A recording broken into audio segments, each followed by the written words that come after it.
Hello everyone, and welcome to my General Hospital News YouTube channel. I hope everyone is having a wonderful day. Before we begin, please hit the subscribers button and give this video a thumbs up. Aiden and his mother deliver cupcakes to the hospital in honor of Amy's birthday. Liz sees that his satchel has pink paint on it before he leaves for school again. He claims he wasn't paying attention to where he put his suitcase when it happened in painting class, and he hopes it washed out. Liz mentions that last week he again returned home with paint in his hair. He claims there is a lot of paint and that it is an art class. Liz chats with Portia as Aiden returns to school. Portia senses that she is bothered by something. Liz informs her about the paint events, and she becomes concerned that he is being bullied again, as he was in the past. Aiden wants to take care of whatever is happening on his own. Because she is at a loss on what to do, Portia advises her to speak with his counselor and teachers. Later, Liz gives Aiden's school a call to schedule a time to talk with the school counselor. Natalia finally gets to meet Christina's mother when she shows up at the Invader. Natalia surmises that not all that Alexis claims to have heard about her was positive. Natalia talks about her rocky relationship with Christina and how she ended herself in Blaze's bed. Natalia claims to have met Sunny as well, and their relationship seems to be going well. Christina is close to her father and her entire family, according to Alexis. Natalia observes that's evident because she's carrying her sister's child. Natalia believes that she and Blaze may face difficulties as a result of this pregnancy. Blaze, in Alex's opinion, was in favor of Christina's decision. While Natalia claims to be, there is also criticism from the public. Alexis queries the true purpose of this conversation. Blaze, in Natalia's opinion, believes she has a right to a private life, but fame comes with a cost. She claims that if others see them together, or even if someone takes a picture of them, rumors will spread and people will think it's their child.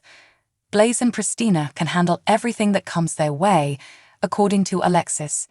Given that Christina works as a bartender and Blaze is a celebrity, Natalia believes the consequences will be different for the ladies. Angry, Alexis tells Natalia that she must return to work and swiftly sends her on her way.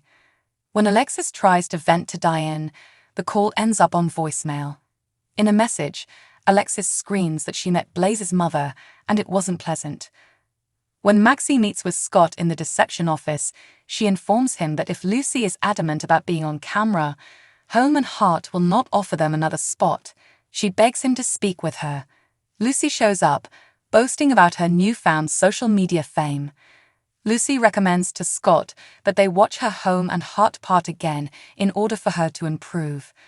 Repressing her rage, Maxie sharply observes that a product pitch woman must state the product's name. Lucy claims that the product should bear her name for that reason. When Maxie begs Scott to put an end to this madness, he informs her that her appearance was a complete failure. Maxie informs Lucy that she was a dumpster fire, but Lucy believes she was a success. She claims that during her hour-long speech, she focused more on selling herself than the product. Maxie points out that rather than boosting her own ego, she was meant to market their new face cream. She was likewise attempting to surpass Haven. Lucy claims that Haven is only envious. Lucy claims that because of her, sales are soaring. Sales are excellent, according to Maxie, but not because of her. Maxie contends that Sasha is the one who kept the sales alive, while Lucy believes her followers just held off on purchasing the merchandise until after she left the screen. Scott is informed by Lucy that he was present and sensed the happy vibes, and her admirers were eager to purchase. According to Scott, they waited for Sasha to arrive. Although Maxie is not attempting to downplay her achievements, she informs Lucy that deception is not unique to her. They need to sell things in order to succeed, and she is the wrong person to do it. Lucy informs her that she is all they have because they don't have Sasha, and Blaze's mother won't let her to pitch. There is one other individual in Maxie's opinion. Drew extends an official invitation to Curtis to join Aurora and their new health section at Aurora. Drew believes he's the best guy to handle it. Nina walks in and acknowledges that Drew is right when he says that Curtis is trustworthy.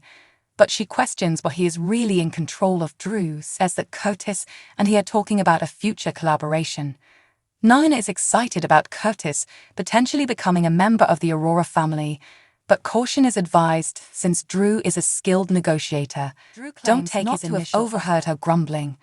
After reliving their most recent adventure, Nina tells Curtis to make sure he understands what he's getting into before going to bed with Drew. Curtis encourages Drew and Nina to be civil, saying he has a lot on his mind. As Curtis walks away, Nina hopes that Drew isn't taking advantage of the just-recovered Curtis. According to Drew, he's offering him a chance. Why is she here? Drew wonders. She's curious about Willow's and Michael's activities at his office yesterday. He tells her about the non-profit he works with and explains that Willow was asked to serve as the spokesman. She invites him to accompany her for her interview with the congressman this afternoon and thanks him for alerting her to the situation. Drew accepts the invitation but questions her generosity and what's in it for her. She claims that it's a quid pro quo and that she is participating for the benefit of her daughter. When Drew gets a call, they get quite close. To meet Curtis, Portia arrives at the Metro Court. He tells her about the chance Drew is providing and asks her opinion on whether or not to seize it. He wants her advice, but she's not sure if she should sway his choice. She points out that he recently got back on his feet and that managing the Savoy combined with this would be a lot. Curtis believes that since Naka and his father are essentially running the Savoy without him, it doesn't require all of his attention.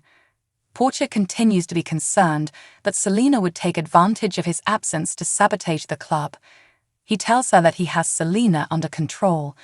Because this job requires travel, Portia acknowledges that she will miss him, but he assures her that he won't be gone for extended periods of time. She feels Curtis has made his decision because he claims he believes in this idea. After speaking with Drew, Curtis takes his offer. Christina is staying with TJ and Molly for breakfast. TJ brings up Molly telling him about her altercation with Joss the previous evening and her late visitation when she ought to have been asleep. As per Christina, Joss expressed regret for their argument and they managed to resolve it. What was the topic, he wonders? She claims Joss was only whining and making disparaging remarks about her father. But in this occasion, Joss was right. TJ believes that this merely serves as another warning for her to exercise caution and avoid that side of her family. Christina declares her love for her father and her commitment to ensuring the health of the unborn child. It's not good for her or the unborn child, according to Christina, to cut herself off from her friends and family. Feeling upset, Christina thinks it's time to leave and leaves swiftly. T is asked what that was about by Molly. He is concerned about the risks Sonny poses to their child's safety. She doesn't think Sonny would endanger his unborn daughter. Tell that to my Uncle Curtis, he says. TJ feels they can, and he did, and he doesn't want their baby in danger. But Molly says they can't force Christina to remain away from her family. Molly says they can't follow Christina around all the time because she's giving up 9 months of her life. TJ believes that he shouldn't be painted as the villain and that Christina's safety throughout their pregnancy is an acceptable request. He claims that since they are the ones in this together, and this is their child, they ought to have some influence over how she spends her life. Molly says that is not possible, because she's your sister, and there wouldn't be any strings attached if we'd gone with a surrogate, TJ explains. Molly understands that Dad is implying that they will always have Christina as a sister. TJ said he simply detests the burden Christina brings with her and would never want to part with her. She is aware that she might have to bring charges against her sister's father.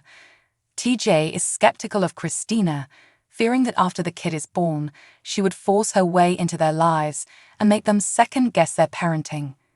TJ claims that Christina may have a problem because she is both physiologically and emotionally attached to this child. Molly contends that for the past few years, her sister has grown and changed for the better. They'll simply have to wait and see, TJ says. He wants this to be the best thing that has happened to them and doesn't want them to argue. You and me and baby make 3, she says, nodding in agreement.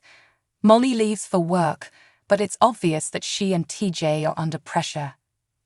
Thanks for watching if you like this video, so please don't forget to subscribe my channel and don't miss any update.